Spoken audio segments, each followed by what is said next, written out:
For decades, our country has been looted, pillaged, raped, and plundered by nations near and far, both friend and foe alike. American steel workers, auto workers, farmers, and skilled craftsmen, we have a lot of them here with us today. They really suffered gravely. They watched in anguish as foreign leaders have stolen our jobs, foreign cheaters have ransacked our factories, and foreign scavengers have torn apart our once beautiful American dream. We had an American dream that you don't hear so much about. You did 4 years ago, and you are now, but you don't too often, and for many years and decades even, you didn't hear too much about.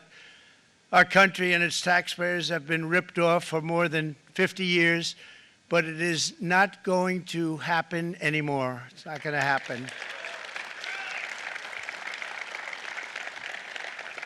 In a few moments, I will sign a historic executive order instituting reciprocal tariffs on countries throughout the world. Reciprocal, that means they do it to us and we do it to them. Very simple, can't get any simpler than that.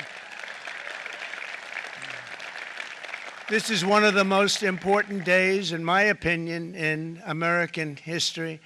It's our declaration of economic independence.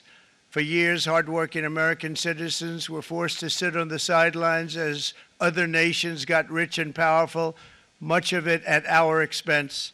But now it's our turn to prosper, and in so doing, use trillions and trillions of dollars to reduce our taxes and pay down our national debt, and it'll all happen very quickly. With today's action, we are finally going to be able to make America great again, greater than ever before.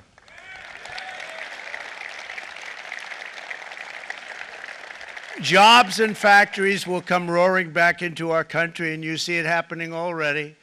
We will supercharge our domestic industrial base. We will pry open foreign markets and break down foreign trade barriers. And ultimately, more production at home will mean stronger competition and lower prices for consumers. This will be indeed the golden age of America. It's coming back. We're going to come back very strongly. You probably see what's happening with all of the, not only car companies, but car companies in particular. You see it with Canada, by the way, imposes a 250 to 300% tariff on many of our dairy products. But take a look at what happens down the road. When you look a little bit, it's not a pretty picture, and we don't like it, and it's not fair. It's not fair to our farmers. It's not fair to our country. And with countries like Canada, you know, we subsidize a lot of countries and keep them going and keep them in business. In the case of Mexico, it's $300 billion a year. In the case of Canada, it's close to $200 billion a year. And I say, why are we doing this? Why are we doing this? I mean, at what point do we say, you got to work for yourselves, and you got to, this is why we have the big deficits. This is why we have that amount of debt that's been placed on our heads over the last number of years, and we're really not taking it anymore.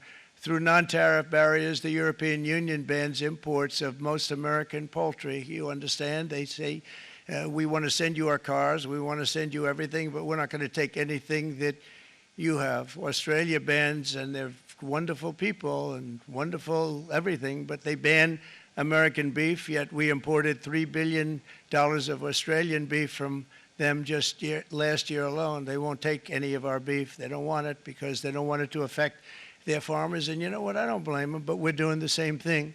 And China charges American rice farmers an quota, it's called, a tariff rate of 65%. South Korea charges 50%. Actually, they charge different, from 50% to 513%. And Japan, our friend, charges us 700%. But that's because they don't want us selling rice, another thing. Who can blame them, Madam Secretary? Agriculture, great job you did on eggs, by the way. The egg prices came down 50%. You got them down 50%. Once we got involved, they were going through the sky. The egg prices, they were going through the sky, and you did a fantastic job. Now we have lots of eggs, and they're much cheaper, down about 59% now, and they're going down further.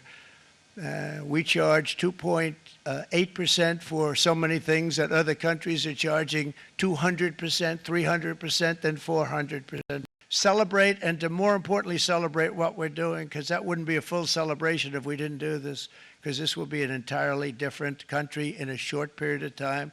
It'll be something the whole world will be talking about it. The critics made the very tired predictions earlier this year, but in February, core inflation dropped to the lowest rate in 4 years.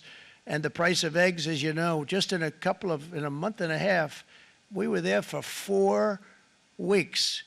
And the first week, I got blamed for eggs. I said, I just got here. They said eggs have gone up at like 250% and you can't get eggs. And they were going crazy. And I said, I just got here.